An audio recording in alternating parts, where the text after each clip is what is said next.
Now to a story a lot of people are talking about today. Last year during crypto's bull run, numerous celebrities increased the hype around digital assets by endorsing various crypto tokens on their social media platforms, which can have a major reach. Now, crypto influencers are facing further backlash from U.S. regulators.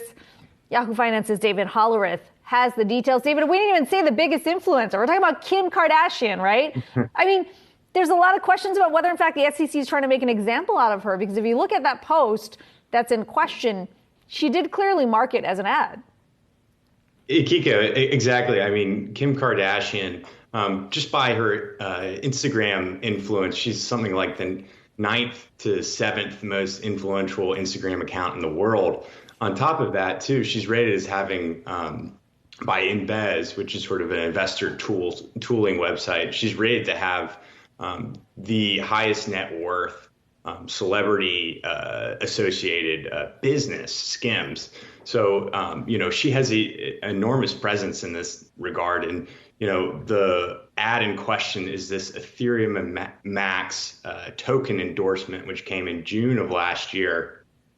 And, what we saw there is Kim basically said, this is not financial advice, but sharing what my friends just told me about the Ethereum Max token. She also included a hashtag ad to the post, which sort of seems like a disclosure, but nonetheless, the SEC's division director of enforcement has said that in the statement released today, that Kardashian's disclosure did not include the sum she received for payment.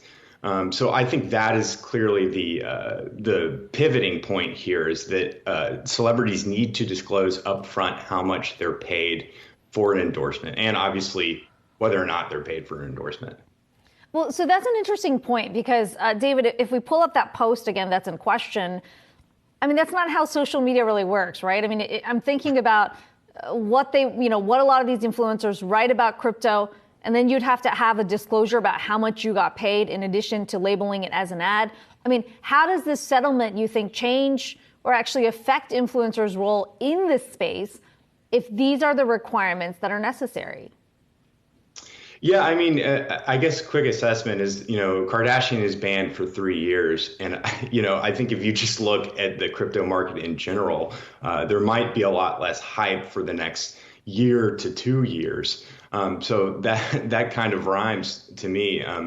But going into this, I mean, it's clear that there were a lot more celebrity endorsements last year. So, I think it's reasonable to assume that there would be more settlements to come between celebrities and the SEC this year. That being said, I think it does seem like if there's some sort of ground that can be struck in which, it makes the ad, I mean, it makes the posts less interesting, but if there can be sufficient disclosures here, I still think that celebrities still might try and get involved in crypto. So yeah, I'd be curious to see, because we did see a surge in interest after her post, whether in fact that would stay the same even with those disclosures in place. But we'll continue to watch that. As always, David Hollerith, thanks so much for that.